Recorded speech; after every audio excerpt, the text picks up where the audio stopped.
A visita de um deus. Vou para o sul. Neia disse, enquanto ficava na frente de Tinamok, sua voz cheia de confiança. Essa é a nossa missão, e ficaria ruim se a abandonássemos, e se formos, e Remédios estiver de alguma forma ligada a isso, há uma chance de ela nos seguir para longe de pessoas inocentes, mesmo com ordem nominal. Quem pode dizer quais perigos de um tipo mais oficial podem existir? E eu meio que sentiria sua falta se você não voltasse. Neia disse com um sorriso irônico. Justo. Disse Tinamok. Fico feliz em ter você. Agora o que você quer fazer? Devemos sair desta posição ou você acha que é seguro o suficiente agora para acampar? Ele perguntou. Precisamos ver os mortos, e os cativos feridos precisam ser interrogados. Neia disse, mas não se preocupe, não pretendo ficar aqui por muito tempo. Estamos prontos para nos mover quando você estiver. Tinamok disse pacientemente, e Neia caminhou até seu cavalo, e pegou um conjunto de pergaminhos de sua mochila, seguindo suas instruções para esconder suas comunicações. Ela usou todas as precauções antes de enviar uma mensagem a Sebas, e informá-lo sobre os acontecimentos recentes. Depois de explicar, ele a instruiu a esperar até o pôr do sol para apoio. Ela prontamente concordou, e com o passar do tempo, foi até um dos mercadores, e entregou-lhe um saco de moedas. Preciso de vinho para o meu povo, e algo para comer que seja melhor do que as rações habituais, eles merecem hoje. Ela disse. Eles merecem. Ele disse, eles realmente merecem. Pegue o que você precisa na parte de trás. Ele adicionou. Neia gritou para 2 de seus lutadores e os chamou para ajudar a carregar engradados de comida e barris de vinho para um espaço mais aberto a alguns metros de distância dos carrinhos, e uma área improvisada para cozinhar e beber foi estabelecida. Brindes foram feitos e taças erguidas, os mortos foram elogiados por sua coragem, os feridos por sua fortaleza e os vivos e inteiros por sua sorte extraordinária. Para os novatos que viveram suas vidas em aldeias simples em paz, a pessoa que cresceu ouvindo histórias de heróis invencíveis, isso pode não fazer sentido, afinal, os melhores sempre sobrevivem, mas os veteranos sabem melhor. Não importa o quão habilidoso você fosse, não importa o quão duro você treinou, seja rei ou plebeu, se a flecha errada aparecesse e tivesse seu nome nela, ou um golpe inoportuno viesse em sua direção, era isso. Neia olhou para seu copo, outros já haviam terminado 2 ou 3, mas ela mal havia terminado um gole do primeiro antes de Skana se aproximar e colocar a mão no ombro de Neia. Se você está se sentindo de alguma forma responsável pelas pessoas que morreram, não se sinta. Ela disse simplesmente. O olhar de Neia subiu para o rosto de Skana com o toque repentino, e congelou com sua declaração. O quê? Por que não? Ela perguntou. Você forçou alguém a estar aqui? Skana perguntou. Não. Neia respondeu. Você pessoalmente tirou a vida deles? Ela perguntou ainda. Não. Neia respondeu novamente. Você garantiu que eles tivessem o melhor treinamento e equipamento possível, e deu a eles todas as vantagens possíveis. Ela continua perguntando. Bem, sim. Neia respondeu. Skana deu de ombros. Bem, então você não fez nada para se sentir culpada, optamos por vir sabendo dos riscos. Claro, vou sentir falta disso, disse ela apontando para o lugar onde seu olho esquerdo tinha estado, e que agora é uma parte do seu rosto coberta. Mas este é o risco que escolhi correr, não vou dizer que não entendo seus sentimentos, mas se você se apega a eles, é um insulto às pessoas que deram suas vidas, como se você estivesse dizendo que os negligenciou, ou jogou fora, e todos nós sabemos que você é melhor do que isso. Inferno, nós lutamos contra uma escritura hoje, e nós não apenas sobrevivemos, nós chutamos seus traseiros, a teocracia Slane sentirá essa dor por muito tempo. Skana sorriu e apertou o ombro de Neia, agora beba, você merece tanto quanto todos nós hoje. Neia deixou um sorriso se formar em seu rosto e se levantou, ela se moveu para o centro onde o fogo da cozinha rugia, ela pegou uma colher e bateu na panela de ferro para chamar a atenção das pessoas para ela. Justiça negra, você se saiu bem hoje, fez seu trabalho, protegeu seus pupilos e não apenas manteve suas vidas, mas também fez com que as vidas dos mortos valessem alguma coisa, garantindo que eles não morressem por nada. Eu não poderia estar mais orgulhosa de todos vocês. Ela ergueu o copo e o segurou bem alto enquanto o bando de luta em número combinava com seu gesto, erguendo os copos, um de cada vez. A justiça, a força para persegui-la, e a todos nós. Ela brindou, e como o sentimento ecoou, ela levou a xícara aos lábios e bebeu até a última gota. Ela saiu do caminho depois disso, permitindo que conversas e piadas fossem retomadas, e assim que o sol começou a se pôr, um portal apareceu, e através dele entrou um Deus não vivo, Ainzoalgon. Neia não poderia ter ignorado aquela visão, nem se ela quisesse. Ninguém mais poderia, nem por um segundo, ter perdido isso. A aura de sua presença era simplesmente demais, e quando ela o viu passar, ela correu imediatamente para onde ele estava, e se ajoelhou. Sua Majestade. Neia disse alegremente. Papa Neia. Ele disse, usando o título dela, é bom ver você de novo. Ela ouviu a bondade em sua voz, e a emoção brotou. Eu não pensei que você viria pessoalmente, meu senhor. Disse Neia. Eu acredito que vale o meu tempo. Ele respondeu da maneira praticada e nobre de alguém que governou por milhares de anos. O resto da caravana mercante já havia desmontado e ajoelhado em deferência, e o rei feiticeiro abriu os braços bem abertos, com seu cajado estendido, e disse: Tragam-me seus honrados mortos.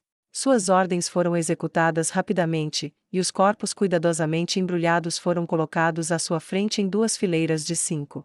CZ. Ele disse, e atrás dele saiu CZ Delta, que carregava em suas mãos várias varinhas. Se seus caídos forem fortes o suficiente, e dispostos a dar suas vidas uma segunda vez, eu posso restaurá-los, mas eles ficarão muito fracos por algum tempo e terão que retornar ao meu reino para treinar novamente, e recuperar a força e suas habilidades para se juntarem a este mundo. Se, no entanto, eles forem fracos, eles se tornarão o pó ao qual toda a vida deve retornar. Ele disse, e Neia mordeu o lábio nervosamente. Que seja como meu senhor quiser. Ela disse suavemente. Uma a uma, ele pegou as varinhas, e usou nos corpos, e a respiração ofegante de suas formas recomeçou, como se estivessem debaixo d'água e buscando ar, eles soltaram um suspiro, e inspiraram profundamente, logo todos os 10 foram restaurados à vida, e com esse uso, cada varinha desapareceu. Bem-vindo de volta. Ainz disse, e estendeu a mão esquelética, e ajudou cada homem caído, e cada mulher caída, a se erguer do chão como se ele os tivesse feito da lama da criação, e lhes dado vida por conta própria. Alguns pararam brevemente, e tocaram suas feridas em choque e confusão, como se não tivessem certeza se tinha sido real, ou um sonho. As manchas de sangue estavam lá, as feridas não, e seu espanto não diminuiu quando viram a mão esquelética, ou a face de seu divino Senhor.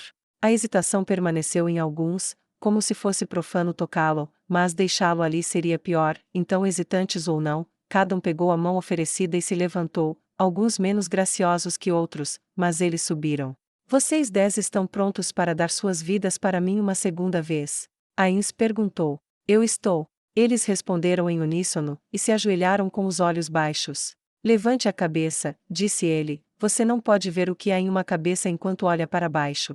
Por enquanto, você retornará ao meu reino, você perdeu muita força e deve recuperá-la, você treinará até estar pronto e então você se juntará a seus irmãos e irmãs novamente. Suas cabeças se levantaram e seus olhos brilharam com devoção, e ele se afastou e gesticulou para o portal. Vá, eu voltarei em breve, tenho pouco tempo extra para gastar. Ele disse, e eles rapidamente se levantaram, e correram com acenos para seus camaradas, que não puderam deixar de sentir um pouco de inveja pela chance de passar mais tempo no reino de um Deus, mesmo que fosse preciso uma espada no rosto para tornar isso possível. Agora, para os mortos das Escrituras e seus dispensáveis. Ainz disse, traga-os para mim. Por sua vez, os homens mortos foram trazidos e colocados diante dele, havia muitos, mas não era um assunto difícil de lidar, não para um senhor morto-vivo especializado em necromancia. Criar esqueletos em massa. Ele disse e gesticulou com seu cajado, e a carne se desprendeu dos corpos, os músculos se dissolveram, os órgãos apodreceram em instantes, e então diante de seus olhos, esqueletos vestindo as roupas de seus inimigos começaram a se levantar. Passe pelo portal e espere do outro lado. Ele disse para a massa de mortos-vivos, e eles obedeceram silenciosamente e sem questionar. Agora para os vivos. Ele disse: traga-me os membros sobreviventes das Escrituras. Isso foi recebido com gritos, protestos e ameaças, mas, chutando e gritando, 3 homens foram carregados e jogados aos pés de Ainz ou Algon. Vocês vão nos contar tudo. Ainz disse, de uma forma ou de outra, mas um de vocês tem sorte, vou deixá-lo ir, porque tenho um trabalho para você. Ainz disse, e eles olharam para ele, em silêncio com surpresa. Um de vocês vai voltar para a teocracia Slane, e contar a eles tudo o que aconteceu aqui, os outros dois vão desfrutar da minha hospitalidade. Qual de vocês é o mais antigo? Ains perguntou em um tom que dizia que era melhor ele obter uma resposta. Somos do mesmo nível. Um deles disse após um momento de hesitação. Ains pensou por um momento sobre uma maneira de decidir quem ele iria liberar, e quais critérios usar, e por algum motivo a memória surgiu de sua família, a ausência de seu próprio pai, e ele sentiu um impulso misericordioso vir sobre ele, para não infligir saudade a outra pessoa. Muito bem, algum de vocês tem filhos para quem voltar? Ains perguntou. Os homens à esquerda e à direita olharam para o homem no centro. Você? Ains perguntou em um tom que dizia que não era uma pergunta. Hoje, sua vida é devolvida a você, pelo bem daqueles que são inocentes. Esses dois, no entanto, terão que responder pelo que fizeram. Você tem um mês para chegar à costa e navegar para casa. Se você não o fizer, e for pego novamente nestas terras depois desse tempo, você sofrerá de maneiras que fariam seus deuses encolherem de medo da minha vontade. Ains disse, as grandes orbes vermelhas em seus olhos pareciam pairar como sóis gêmeos sobre um inseto, e o soldado da aclamada escritura molhou-se. Ains estava certo de que ele iria obedecer, e gesticulou para um lutador vestido de preto vir e soltá-lo. Corre! Ains disse a ele, e ele correu, correu e correu até vomitar e desmaiar, deixando o perigo o mais longe que podia, ansioso para descansar para que pudesse encontrar forças para correr novamente. Quando o homem correu, Ains gesticulou para os dois restantes, CZ, jogue-os através do portal, entregue eles ao Neuronis Pankil. Como você quiser. Ela disse no tom plano que sempre teve, e quando ela cumpriu suas ordens e voltou, Ains chamou Neia para se aproximar novamente. Neia, por que você não passa um tempo com CZ? Eu entendo que ela sentiu falta da sua companhia nos últimos, o que foi, 2 meses. Acho que para compensar a perda de força de seus 10 lutadores, CZ deveria permanecer com você por algum tempo. Neia não conseguiu evitar o sorriso em seu rosto. Seria um prazer, meu senhor.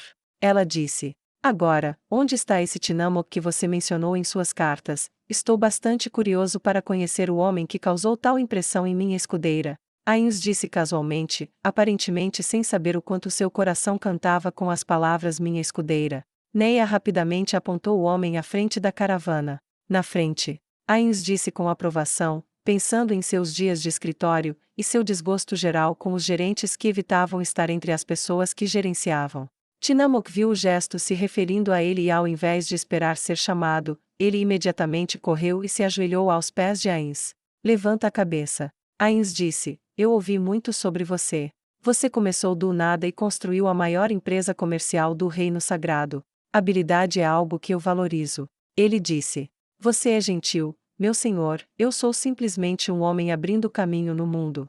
Tinamok respondeu. Fazendo um bom caminho pelo que entendi. Desejo-lhe sucesso em sua missão comercial, mas quando tudo estiver resolvido, alcance o reino feiticeiro, podemos expandir nossos laços para ganho mútuo. Ains disse em uma voz agradável, mas nobre. Será um prazer. Tinamok disse sinceramente, praticamente tremendo com a presença senhorial que sentia. Neia, tenho muito trabalho a fazer, então deixo o resto com você. Procure Seba se precisar de alguma coisa. Ains disse, e quando o portal reapareceu, ele atravessou, com o som de aplausos batendo em suas costas quando ele saiu. Quando ele se foi, Skana se aproximou de CZ, e Neia, antes que Skana pudesse dizer qualquer coisa, CZ falou no tom monótono quase plano que Neia podia ler como um livro. Bonitinho. Ela disse, e pegou um adesivo e colocou no tapa-olho de Skana. Todo o gesto foi tão inesperado que fez Skana ficar em silêncio. Quando ela arrancou o tapa-olho e olhou para ele, havia um pequeno adesivo de flor no centro, e ela não tinha certeza do que dizer. Ela olhou para ele em suas mãos, olhou para cima para a expressão vazia de CZ, olhou de volta para o tapa-olho com a flor nele, então de volta para CZ, e Neia começou a rir. E não levemente, ela abraçou sua barriga dobrada de tanto rir. Foi contagiante, e um sorriso lentamente apareceu no rosto confuso de Skana, e ela também começou a rir enquanto colocava o tapa-olho de volta. CZ ficou parada com uma expressão que era quase um sorriso, até que as duas mulheres pararam. Não é bonito? Ela disse para Neia, então pegou outro adesivo e colocou na bochecha de Neia, agora é fofo. Ela disse. E Neia deu um abraço nela. É bom ver você de novo, CZ. Ela disse sorrindo amplamente. Ela gesticulou para Skana. Ceze, está Skana, uma das batedoras da justiça negra. Skana, está Ceze, uma das empregadas demônios que o rei feiticeiro tirou de Jaldabaoth. Neia disse enquanto fazia suas apresentações. Isso fez com que o olhar de Skana se arregalasse de surpresa. Eu ouvi sobre isso, mas nunca pensei que veria uma de perto. Ninguém disse que essas empregadas demônios eram fofas. Obrigado. Ceze disse simplesmente. O sol continuou sua lenta descida desde que Ainz entrou em cena, e a escuridão gradualmente ultrapassou a luz. As carroças circularam para a noite e as tendas foram armadas e um relógio estabelecido. Você dorme? Ceze? Skana perguntou incerta. Não. Vou vigiar, não preciso dormir. Ceze respondeu. Boa noite então. Neia disse, e abraçou Ceze novamente. Vou te dar um resumo de tudo amanhã. Boa noite. Ceze respondeu, e ela foi ocupar uma posição desocupada em uma carroça. Skana observou a empregada demônio se afastar e então perguntou a Neia, ela é tão forte quanto parece. Provavelmente mais forte. Neia disse sem rodeios. Skana engoliu em seco, eu não gostaria de ameaçar este lugar esta noite. Concordo. Neia respondeu, e elas se afastaram, não foi por mais de 20 passos, e Neia percebeu que ela havia inconscientemente pegado a mão de Skana, ou Skana pegou a dela. E elas estavam caminhando juntas em direção à tenda de Neia, seu coração batia forte em seu peito e ela estava feliz com a invasão da escuridão, pois escondia que ela estava mordendo o lábio inferior em incerteza. A abertura da aba, que servia de porta na tenda, era normalmente um ruído sutil como o leve farfalhar de algumas folhas na brisa, mas enquanto ela conduzia Skana para dentro, o som era tão alto quanto um trovão para ela. Ainz cortou o espelho de visão remota quando viu as duas mulheres entrarem na tenda, sua mandíbula aberta em surpresa. Erin, ele disse, e atrás dele Mara e Aura tentaram ver o que havia provocado sua reação. O que foi Lord Ainz? Mara perguntou com a curiosidade inocente de uma criança. Nada. Ele disse e lembrou-se vagamente que em certo ponto havia considerado onde fornecer aos dois jovens elfos um curso apropriado de educação sexual. Para cobrir o momento, ele disse, Mare, vá verificar os campos de treinamento, gostaria de ter a área preparada para fazer exercícios noturnos de luta em breve. Aura, ajude-o tendo alguns monstros de nível médio preparados para uso. Os gêmeos rapidamente reconheceram suas ordens improvisadas, e Ainz suspirou de alívio por ter encontrado uma maneira rápida de se livrar deles. Ele colocou a mão na testa e suspirou, eu não deveria usar essa coisa quando eles estão por perto, só Deus sabe o que eles viriam. Eles são jovens demais. Ed Assassin, tenho uma tarefa para um de vocês. Ele disse aos monstros invisíveis que sondavam o teto. Eles rapidamente se reuniram na frente dele e ele apontou para um deles e disse, faça Shautear criar um portal para você no meu último ponto, então persiga este homem, disse Ainz, deslocando o espelho de visão remota para o membro desmoronado da escritura cinza, quero que você o siga, não o machuque e não deixe nenhum monstro ou bandido atrapalhar. Quero que você saiba todos os contatos que ele usa para sair do país. Toda vez que ele usa um contato, entre em contato conosco para que possamos enviar outra pessoa para seguir esse contato e continuar a segui-lo. Estamos indo rastrear um ao outro, e daquele ao outro, e daquele ao outro. O monstro invisível soltou um sorriso sádico, e após reconhecer sua instrução, correu para cumprir seu dever. Sebas, convoque os outros guardiões, é hora de conversarmos sobre nosso próximo passo. Ainz disse em um tom de voz que poderia ser usado para dar a hora do dia, em vez de decidir o destino das nações.